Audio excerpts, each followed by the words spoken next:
sana naman nakita din ng DOE or makita sa mga susunod na taon na worthwhile investment din na lakihan ang budget para sa renewable energy, katumbas nung paglagay sa kanya sa major thrusts. So if we compare it with the 179,231,000 pesos for renewable energy programs, or a total of 211 million pesos, if we add the electric vehicle development program, ang laki pa rin ng diferensya, pero priority naman daw ang RE. So it just for the record, Mr. Chair, it doesn't add up. Renewable related programs represent a mere 13.44% of DOE's program allocations, 7% of DOE's 2.996 billion peso new appropriations, and 0.0031% of the 6.793 trillion total NEP. So hopefully, hindi lang ito para sa DOE, para na rin sa DBM. Lakihan naman natin, umabot man lang sa 1% and more, no, sa kabuuang NEP natin over the next few years, hopefully, Mr. Chair. Mr. Therefore, Chairman, yes, Mr. Chair. I was asking the experts sila, Yusek Wimpy. Ito pala is a nationwide, parang nationwide seismic study. No? So titignan ho nila buong Pilipinas kung saan na may potential for oil and gas, saan potential ang geothermal. And last time ho natin nagkaroon ng geothermal new discovery, matagal na ho, dekada na. So isa yan sa mga pinupush na natin dahil at once upon a time, tayo po ang pinakamalaking geothermal producer in the whole world. No? But because marami dito sa mga geothermal sites na sa bundok o sa malalayo, hindi ho natin na-maximize. So this time around, there's a renewed push for geothermal, which is renewable. So ito po yung magiging strategy ho natin na magkaroon ng seismic study nationwide. At makikita rin ho natin yung mga potential areas for geothermal. So not only oil and gas, pati hydrogen na rin po. No? Yeah. Salamat, Mr. Chair. I hear you, Mr. Chair, and I understand. At the same time, lagi ko lang isinusulong na mas gumastos pa ang DOE sa larangan ng renewable energies dahil gaya ng nabanggit din ng Chair kanina, and i-detalye ko rin mamaya for the record, ang laki rin, mas malaki pa ang returns ng RE sa atin, palagay ko sa buong energy mix. So, therefore, sapat na po ba ang 179.231 million pesos, Mr. Chair, na naka-allocate para sa renewable energy? Kung isipin po natin, parallel dun sa ongoing na Blue Ribbon Committee investigations natin, singlaki lang yung 179 million sa isang flood control project, Mr. Chair.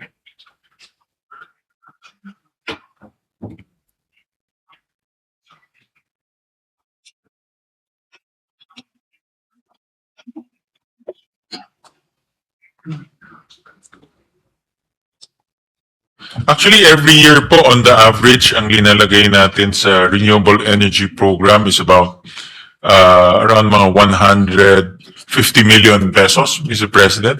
So, consistent ang government allocating that amounts for renewable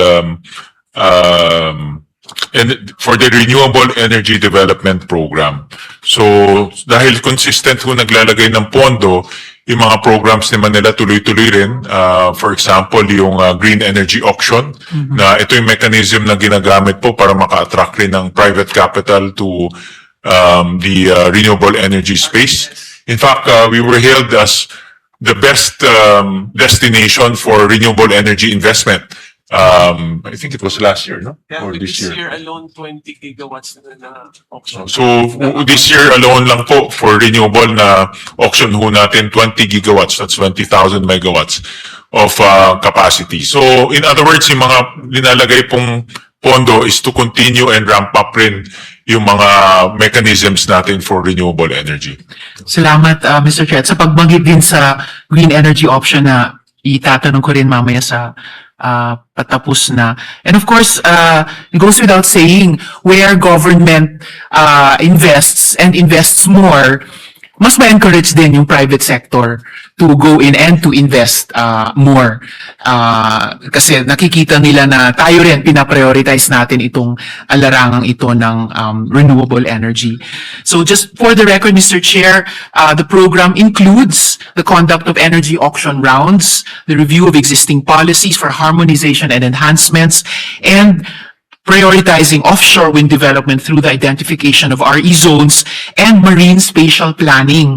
So lumalabas na ang mas maraming trabaho ay nasa conventional energy pa rin, specifically on exploration that the PNOC has already been doing anyway since the 1970s. So kalahating century na rin naman. Ngayon nasa bagong milenyo na tayo, Mr. Chair, since the 1970s.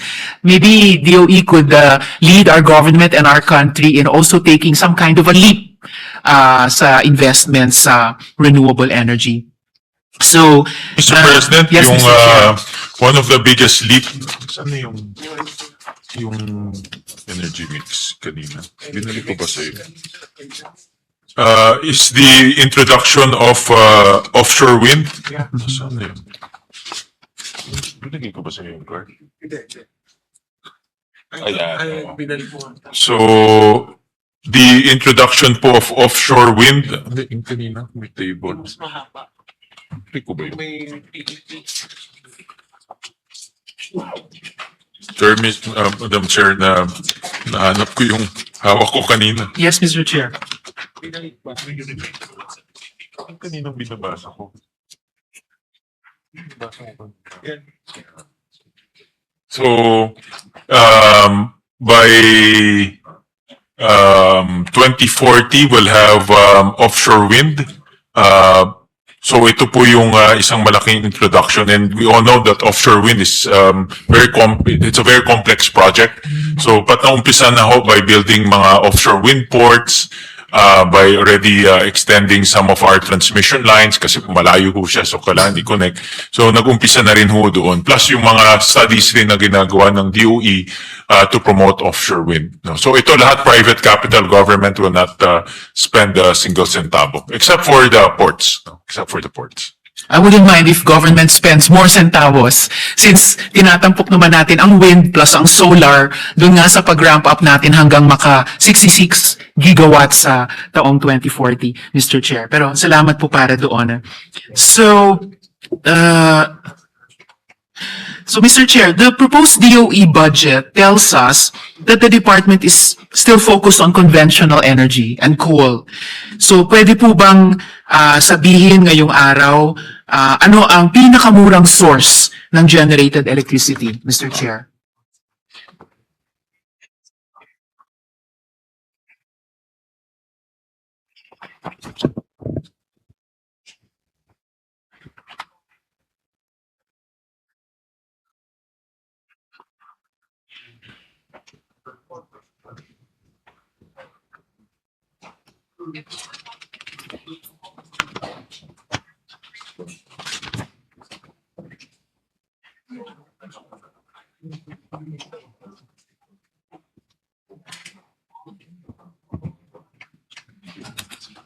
Mo namin yung table. Yes, Mr. Chair.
Ito po ay mga pricing ng Meralco. So these are contracts, actual contracts by Meralco para ho mas accurate for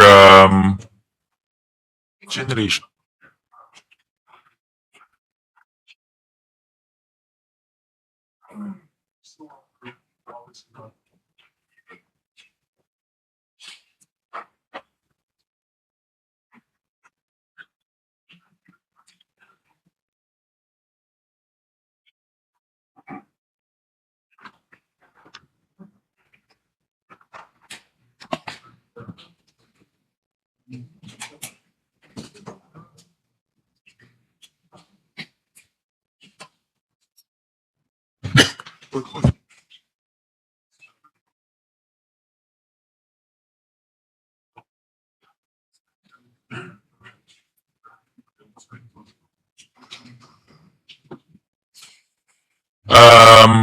Ito po yung sa Meralco for coal contracts is about 9.4 pesos per kilowatt hour. Ang nat gas po is 9.7. Ang solar is 3.3 pesos per kilowatt hour.